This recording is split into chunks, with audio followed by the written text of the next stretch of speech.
Mid-morning, Teresia Mutuku, with an empty jerrycan on her back, begins to walk across the semi-arid landscape dominated by harsh terrain, with only one thing in her mind: water. As the day begins in this eastern region of Kenya, one notices the dry stretch of land having been for a long time without water. With no adequate supply of water, life had become unbearable for this farming community. For many years, they had to trek 5 to 10 kilometers in search of this basic necessity. For those who were lucky, the luxury of water carts, bicycles, and donkeys came in handy. A large percentage of Makueni district draws its water from rivers that often dry up due to low and unreliable rainfall, leaving the people no alternative but to dig deep into sandbeds with the hope of finding this precious commodity. For a long time, water scarcity in the area caused recurrent droughts, bringing about low food production. Dried up crops met the eye in many farmlands, and this contributed to high incidences of poverty in the area. If we take Makueni region, we find that it experiences the long period of drought that extends from August to November. Many of the rivers that feed the earth dams and the sand dams are seasonal, and many people are not able to access adequate water and sanitation facilities. Clean and safe water was unheard of. In desperate need, the population of Makueni turned to using obtainable water supplies in the area, which were unprotected and open to pollution, risking the people's health. Hopelessness and unhygienic conditions were visible in many homes as they tried to cautiously use the little water at their disposal.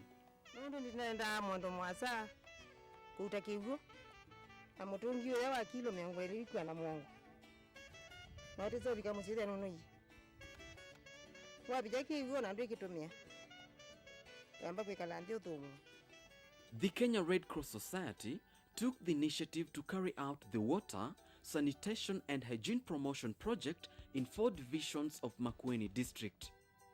In 2005, we had a major drought in this country, and from this drought we had some interventions in the northern part of the country, in the northeastern part of the country and the eastern part of the country.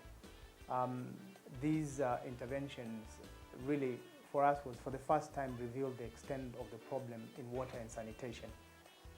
It was at this time that we took the political decision to have a standalone water and sanitation department. The Kenya Red Cross Society has benefited from the financial support of the European Union (EU) and has worked in close relationship with German Red Cross through the Water and Sanitation Watson Department to execute this sustainable and environmental sound water and sanitation project to the people of Wote, Kalawa, Kathonzweni and Good divisions of Makueni. The German Red Cross, in cooperation with the Kenya Red Cross, submitted a proposal where they were proposing to implement water and sanitation activities in Makueni districts in 4 areas, which was of a very good quality. And we are, as the EU, are financing this project. One of our current priorities is to help Kenyan Red Cross to build its capacities for disaster response and for disaster preparedness in certain branches.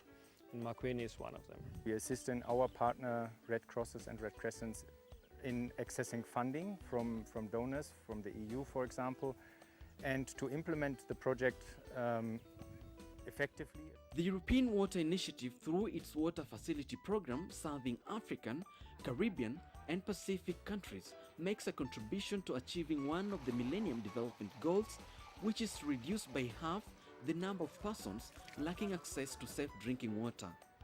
Makueni is one of the beneficiary districts in Kenya. In 2002, there was the World Summit for Sustainable Development in South Africa, and there it was decided, or it was found that if we would go on the way we're doing, we would not reach the Millennium Development Goals for water and sanitation. So there were extra efforts needed to achieve these goals worldwide. The project emphasizes communities' participatory method to allow the people govern their water facilities. The exit strategy starts right from stage one. When we are doing site identification, it's always their project. Contribution, how much do they contribute to the project? We have unskilled labor, the community provide unskilled labor. Local material, sand and ballast, this is provided by the community. Before the construction and rehabilitation of the water and sanitation systems, the community is empowered through trainings, sensitization and hygiene campaigns. We have been trained on very important things like the management and the sustaining of the project, and we have even been given and told the duties of each member in that committee. The implementers planned the Makueni Water, Sanitation and Hygiene Promotion Project, working hand in hand with committees in selected villages. Thereafter, a thorough survey was carried out with the help of the villagers to select sites with the potential of groundwater. Environmental impact assessments were carried out to determine if the interventions would have any negative impact on the surroundings, and a monitoring plan was further developed. With the villagers in the forefront, the construction of various water systems expected to deliver water to the people began. The Kenya Red Cross Society has overseen the construction of 4 boreholes in Kambimawe, Itumbule, Makutano and the Kenya Red Cross branch in Wote. The boreholes supply water to distribution tanks from where the water flows by gravity through piped extensions to water kiosks, serving as communal water fetching points. The beneficiaries are given an opportunity to take charge and manage the boreholes for purposes of sustainability. Inasia Red Cross ni tubundite yulua kumanage hii project, yani undu project tu twaivya na tukamana undu twailo mesuvia nundu inotethio munene kwitu na undu twaile ibinda yukite twaile kumekwati. The village committee is in charge of the use and sale of this water. The water is sold to community members at an affordable fee, and the revenue generated from the sales is managed transparently and used for the operation and maintenance of the project. Kumendaini a project and idina wa twata kindukula twata tukwakia tukasuvia mumindo moradi.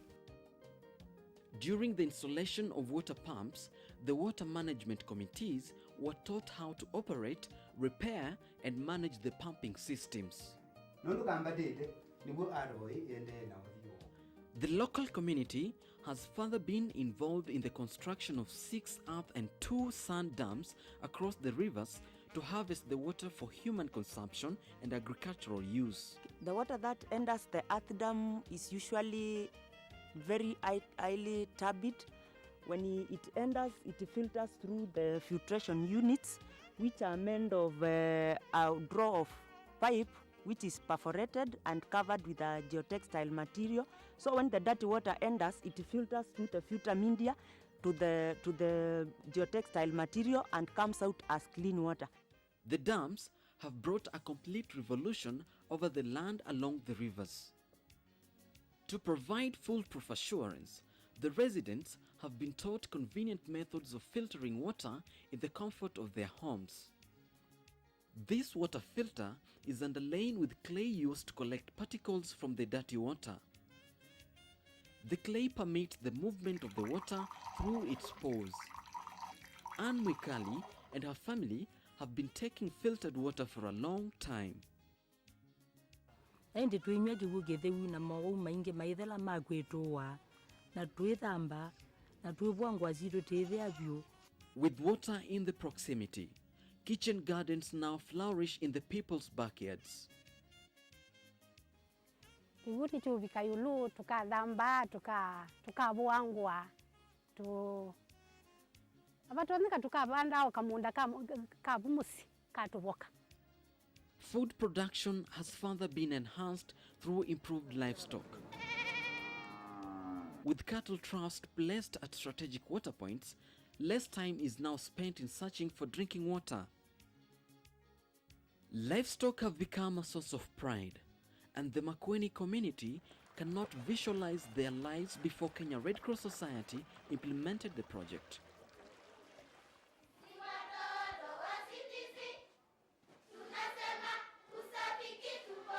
The Kenya Red Cross Society's Watson department has implemented a school hygiene education promotion program in primary schools in the area.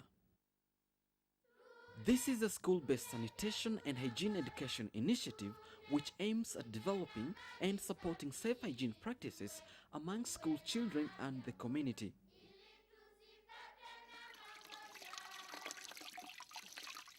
Hatukuoga mikono, tulikuwa enda msalani kwa miguu mitupu bila viatu kwa sababu hatukuwa na hiyo knowledge. Can we hear some other ways of practicing hygiene? Then use of latrines. Children participate in hygiene promotion, child-to-child CTC programs and disseminate the information to their peers and the community. Tukafundishwa mpaka tuende tukawafundishe wazazi wetu huko nyumbani wachimbe vyoo, waache kwenda kujisaidia kichekani, waoshe vyombo, wanawe mikono wanapotoka msalani. School rainwater harvesting systems, storage tanks, hand washing and sanitation facilities have been constructed in and around school compounds. The children's dignity has been restored, giving way to a more positive future. Alitoa device ndio ndipo tukazua kukaa pale pasafi, tunakata nywele zetu na wadogo, tunakata kucha zetu, ndipo tujiepushe na magonjwa kama ya tumbo.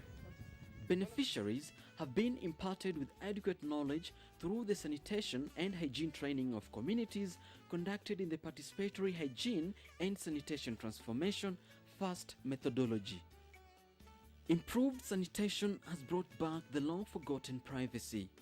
About 10 people had to share one unhygienic and dilapidated latrine, while others opted to use natural methods to relieve themselves in the vicinity, promoting diseases like dysentery and typhoid.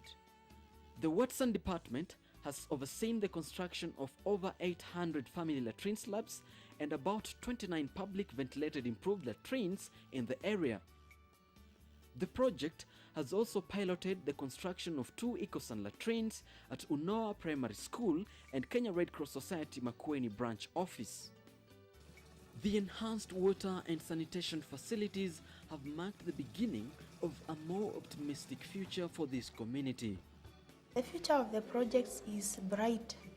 The capacity building that we have given them, we expect them to use that knowledge to move their projects forward. People have better health status. Children are not getting sick so often. The sanitation situation has improved drastically. What you are doing here is an important contribution to the eradication of tropical diseases, improving the health status, to promote the access of water for all. A new ray of hope is beginning to shine for the people of Makueni.